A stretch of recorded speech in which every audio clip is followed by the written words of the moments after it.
Bonjour mes amis, vous savez, un des problèmes auxquels fait la France aujourd'hui, c'est que les choses ont mal tourné. ISIS est en train de s'en prendre plein la gueule en Syrie. Poutine va aller chercher les terroristes jusque dans les chiottes pour reprendre sa formule. Le problème, c'est que quand les terroristes vont commencer à voir la broyeuse russe s'approcher d'eux, qu'est-ce qu'ils vont faire? Ils vont se dire, ok, le jeu est fini et on va refluer d'où on est venu. Voilà. Ils sont venus d'où? Ils sont venus en grande partie de France et de Belgique. Donc la France maintenant a les chocottes. Le régime français est en train de multiplier les gestes de sympathie, les gestes de soutien envers ce groupe terroriste pour essayer de leur dire, écoutez, on est de votre côté. Le jour où les bombardements russes ont commencé, la France a fait quoi? La France a ouvert une enquête contre Assad, contre le régime Assad pour crimes contre l'humanité. Donc, il n'y a pas eu une enquête similaire contre ce groupe terroriste. Ce groupe terroriste tue des gens, a rétabli l'esclavage, a industrialisé la pédophilie, a effacé des traces qui étaient au patrimoine de l'humanité, a fait massacrer des minorités, j'ai déjà dit, et ça depuis des années. Et en plus, a documenté ça et a partagé ça en ligne. Il n'y a pas une enquête en France. Pourtant, des membres de ce groupe viennent de France, reviennent en France, circulent en France, et personne ne les dérange. Comme disait Cazeneuve, appeler au djihad n'est pas un délit. Pourtant, le djihad, c'est exactement ce que ISIS est en train de faire. Donc, que fait la France? Ils sont en train de dire à ISIS, regardez, nous sommes comme vous. Vous êtes contre Assad, ben nous aussi. Hein, la preuve. D'accord? Ils ont organisé une fuite très sympa par le biais du canard enchaîné. J'ai trouvé ça sur Rêve de Souche, c'est très intéressant. D'accord? Ils ont organisé une fuite. Les conseillers de l'Élysée essayent de persuader les journalistes que Bachar est pire que Assad. Alors, il ne faut pas lire Bachar est pire que Assad, il faut lire que persuader les journalistes que Bachar est pire que Daesh, ou pire que ISIS. Il faut lire Daesh ou ISIS est mieux que Bachar. D'accord? Il faut dire donc que pour la diplomatie française, ISIS, d'accord, dont les crimes, j'ai décrit les crimes il y a une minute, sont mieux que Bachar al-Assad qui lutte contre eux. D'accord? Voilà. Donc on soutient qui? On soutient toujours celui qu'on perçoit comme étant meilleur que celui qu'on perçoit comme pire. Donc la France est en train de dire assez clairement, par cette fuite savamment orchestrée, mais écoutez ISIS, nous sommes pour vous, nous sommes de votre côté. La presse française, une partie de la presse française aux ordres, est en train de dire, oui c'est injuste ces bombardements, de toute façon, ils ne touchent pas les positions d'ISIS, ISIS n'est pas là où on frappe. Ah bon, donc vous savez où sont les positions d'ISIS, d'accord? Donc vous êtes au secret. Ça ne m'étonne pas parce que la France étant un des sponsors d'ISIS, comme l'Arabie Saoudite qui vient de se plaindre au Conseil de sécurité de l'ONU, qui vient de dire oui mais c'est pas normal, la Poutine doit immédiatement arrêter ses frappes contre ces Daeshis, contre ces ISIS qui ne font que pratiquer, n'est-ce pas, le pan politique, mettre en application le pan politique de notre religion. Et la France donc joint sa voix à la voix des sponsors donc d'ISIS, donc l'Arabie Saoudite, les États-Unis, et on a la France, d'accord? Maintenant, ce qui se passe, la France a le pantalon baissé. Le système français se retrouve aujourd'hui comme un qui se fait surprendre au milieu d'une route par des phares de voiture, les pantalons baissés, le pantalon baissé, d'accord? Parce que ils ont voulu combattre le terrorisme en faisant des marches, d'accord, en luttant contre la stigmatisation, en excluant les gens qui tenaient un discours de réalité, comme Lugan par exemple. Et ce qui se passe aujourd'hui, c'est qu'ils savent qu'ils sont complètement désarmés. Ils ont démantelé les services de sécurité, ils ont démantelé la police, en réduisant ses moyens, ils n'ont pas prévu d'arsenal législatif, ils n'ont rien prévu du tout. Et ils savent une chose, ils savent que les terroristes d'ISIS, sur lesquels pleuvent des bombes maintenant, parce que la peur est en train de changer de camp, vont faire quoi? Vont refluer d'où ils sont venus. Il leur suffit de partir de Syrie, traverser par la Turquie, noyer le poisson en passant par 2 ou 3 aéroports et débarquer à Paris-Charles de Gaulle comme n'importe quel touriste. Et ils vont faire quoi? Eh ben, écoutez, ils font ce que toujours les terroristes ont fait. Regardez, en Algérie, qu'est-ce qui s'est passé en Algérie? On a laissé des terroristes partir en Afghanistan, lutter. À l'époque, c'était déjà contre les Russes. Tiens. Et qu'est-ce qui se passe? Ils sont revenus. Ils sont revenus chez nous et on a eu l'hécatombe que vous connaissez.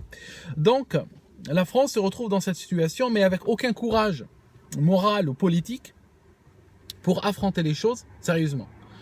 La France n'est pas en guerre, même si ISIS a déclaré la guerre à la France n'a pas déclaré la guerre à ISIS. La France ne déclare la guerre à personne. La France est un pays qui vit dans l'amour, dans la joie et la bonne humeur, et puis voilà. Et puis quand on les massacre, ils vont faire une marche.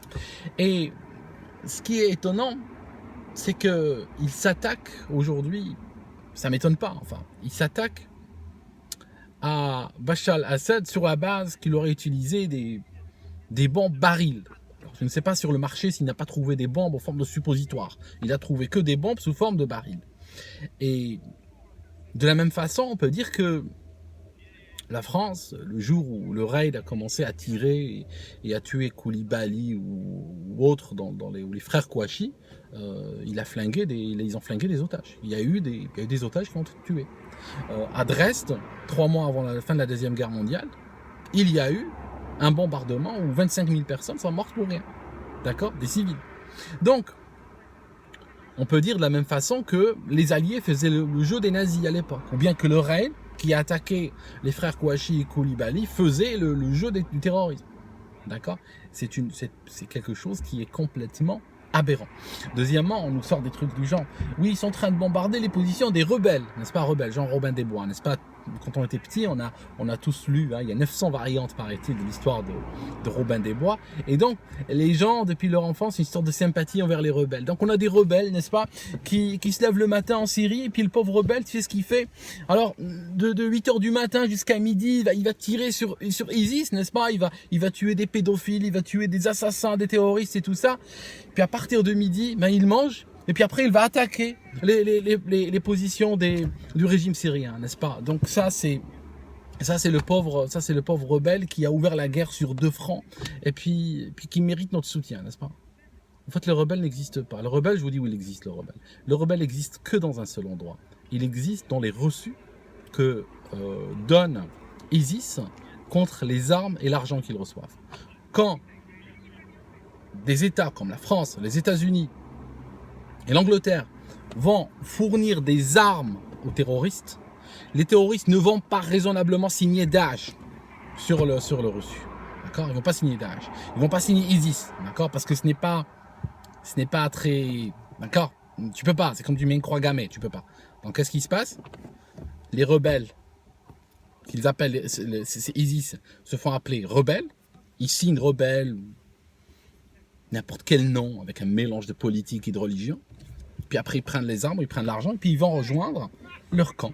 Donc ISIS. D'accord? Et après, on nous sort sans arrêt, là, ça arrive tous les 2 jours. Ah oui, la France a aidé des rebelles qui ont rejoint ISIS. Les États-Unis ont aidé des rebelles qui ont rejoint ISIS. En fait, non, ils n'ont jamais rejoint ISIS. C'était ISIS dès le départ. Ils sont venus prendre livraison des armes, ils ont signé n'importe comment, et puis après, ils ont rejoint leur camp. C'est tout, ISIS. Donc, dès le départ, c'est ISIS. D'accord? Donc, voilà. Aujourd'hui, la France est en train de jouer un sale rôle qui est équivalent à, juste pour vous donner un exemple, imaginons qu'un pays arabo-musulman commençait à financer les gangs dans les cités françaises, commençait à financer et à armer les islamistes dans les cités françaises, et leur dire renverser le régime français et mettez un califat en France et massacrez les Français et vendez leurs filles dans des cages et massacrez leurs écoliers et gazez leurs enfants et puis que ce pays-là, très cyniquement, dise « Ouais, mais les autorités françaises de Paris sont en train de lutter contre le terrorisme, ils font le jeu du terrorisme, ils sont en train de faire la guerre à leur population, etc. » Voilà, c'est exactement le rôle de la France aujourd'hui. Mais bon, je vais vous dire un truc. On va voir si la France ne bouge pas, continue dans cette logique, ce qui va se passer, ben, forcément, les lois de la physique, les lois de l'histoire sont très répétitives. Et ce qui va se passer, c'est que les mêmes terroristes vont refluer en France.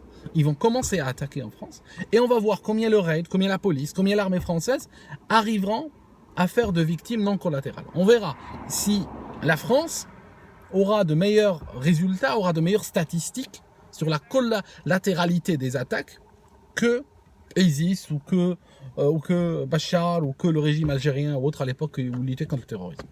Voilà, c'est tout. On va voir si vous ferez mieux. Ok ? Enfin, je peux vous dire que même le Pakistan, n'est-ce pas ? Même le Pakistan subit des attaques terroristes sans arrêt. Ça signifie que la soumission ne va pas vous aider. Écoutez-moi bien. La soumission, le fait que de vous soumettre à ISIS, le fait de leur dire que vous les aimez, que vous êtes avec eux, que vous les soutenez, ne va rien changer à l'affaire. Ne va rien changer. Ils vont pas penser que vous êtes finalement des gens sympas et qu'ils vont vous laisser vivre. D'accord ? Ça ne va pas arriver comme ça. Ils sont en guerre contre vous, contre toute l'humanité. Que vous soyez en guerre ou pas, ça ne change rien. Ils sont, eux, en guerre contre vous. Et même si vous n'êtes pas en guerre contre eux, ils viendront vous attaquer quand même. D'accord ? Ça ne sert à rien de supplier parce que vous êtes vraiment genoux. C'est comme ça qu'ils vont le percevoir. Vous savez comment ils vont percevoir le message comme quoi vous êtes nus, que vous n'avez aucune défense contre eux. Et ça va les exciter encore plus. D'accord ? Ils sont attirés par l'odeur du sang et par l'odeur de la bête faible. Vous êtes en train d'envoyer des messages disant que vous êtes faible. D'accord ? Poutine envoie un message comme quoi il est fort. Vous, vous êtes faible. Et il s'attaque aux faibles. D'accord ? Je ne sais pas en quelle langue il faut vous le dire, vous savez.